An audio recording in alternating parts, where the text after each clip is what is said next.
अक्षय और नैना husband and wife थे। ये दोनों एक रात पार्टी से वापस आ रहे थे तो ये लोग जो थे बाइक पर थे। तो तभी जो है इन्होंने देखा कि एक साइकिल वाला जो है इनके बाजू से होकर निकला। उसकी स्पीड इतनी तेज़ थी साइकिल पर भी कि ये ठीक से उसको देख भी नहीं पाए। तो नैना जो थी उसने अक्षय से कहा, कैसी बाइक चला रहे हो, साइकिल वाला भी तुमसे आगे निकल गया है। तो यहाँ पर जो अक्षय था उसने नैना से कहा, हाँ तो ठीक है ना, बाइक से उतर जाओ, पैदल चली जाओ घर, मैं तो तुम्हें कुछ नहीं कहूँगा, मैं आता रहूँगा धीरे धीरे अपनी बाइक पर। तो नैना जो थी वो मुंह फुलाकर बैठ गई। इस पर अक्षय ने कहा, अरे बुरा क्यों मानती हो, मैं तो मजाक कर रहा था।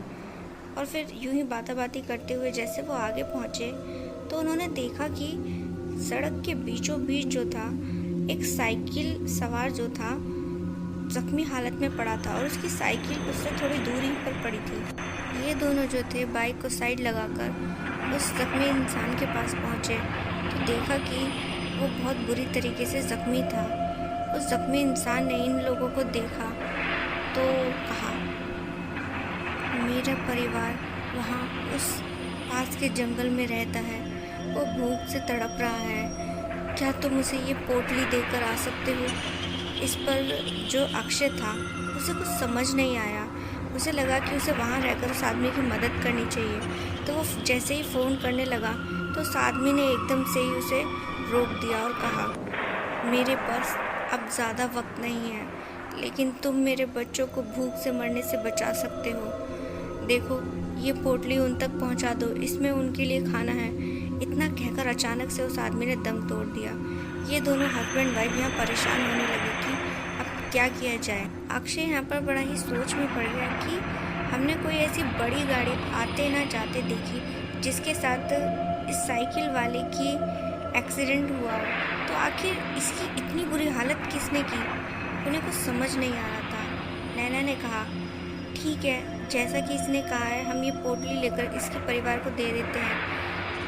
इसकी जान तो हम बचा नहीं पाए, कम से कम इसके बच्चों की तो जान बच ही सकती है। अक्षय ने कहा, तुम सही हो, पुलिस को तो हम फ़ोन कर ही रहे हैं, देखो क्या होता है। और फिर इसके बाद जो था उस आदमी के पास एक लाल रंग की पोटली पड़ी थी। उसे उठाकर ये दोनों हस्बैंड वाइफ जो थे जंगल की ओर चल दिए। अब जब ये जंगल में पहुँचे तो इन्हें एक छोटा सा घर वहाँ पर दिखाई दिया। ये उस घर तक पहुँचे और उस घर के दरवाजे पर जैसे ही खटखटाने लगे तो पहले ही खटखटाने के बाद जो था अचानक से किसी ने दरवाज़ा खोला। दरवाज़ा खुला तो इन्होंने एक छोटे से बच्चे को सामने खड़ा देखा। वो बच्चा दौड़कर अंदर घर में चला गया। पीछे पीछे ये दोनों भी उसके गए तो इन्होंने देखा कि घर में जो है एक औरत चूल्हे के पास बैठकर खाना बना रही थी।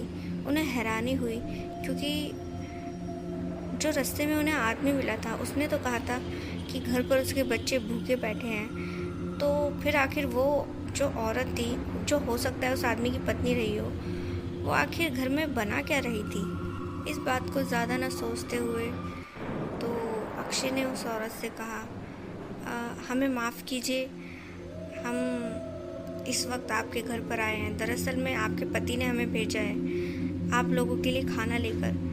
तो वो जो औरत थी उसने कहा, वो खुद कहाँ हैं, वो खुद क्यों नहीं आए और आप लोगों को क्यों भेजा है। वो थोड़ा अकड़ कर बोली।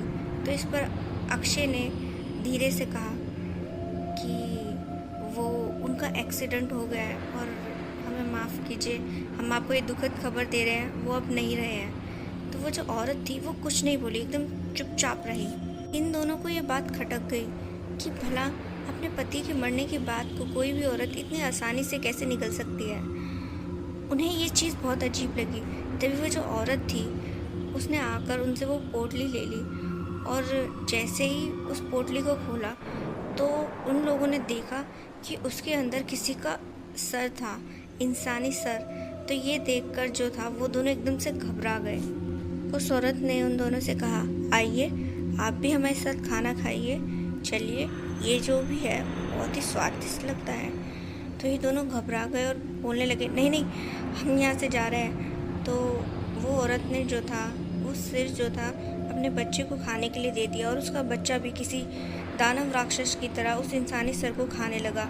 इतना देख ये दोनों घबरा गए और जैसे ही डर के मारे उस घर से जाने लगे तो उन्होंने देखा कि सामने की ओर से वो आदमी भी जो मर चुका था वो जिंदा होकर वापस आ रहा था। अब ये सब देख जो था इन्हें इतना मालूम चल चुका था कि इनको फंसाने के लिए ये सब साजिश रची गई थी। असल में वो लोग इंसान नहीं बल्कि प्रेत आत्माएं थी। और अब ये तीनों प्रेत आत्माएं जो थी मिलकर इन दोनों हस्बैंड वाइफ को घेर चुके थे।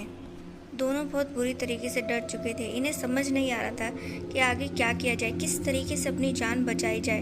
तभी जो था अक्षय ने अपनी पत्नी से कहा, जो भी है बस तुम मेरा हाथ पकड़ो, अब हमें यहाँ से बचकर निकलना है।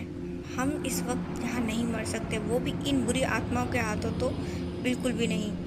इसके बाद जो था अक्षय ने अपनी पत्नी का हाथ पकड़ा और बड़ी तेज़ी से दौड़ते हुए जंगल से बाहर आ गया और अपनी बाइक पर बैठकर जान बचाकर वहाँ से निकल गए।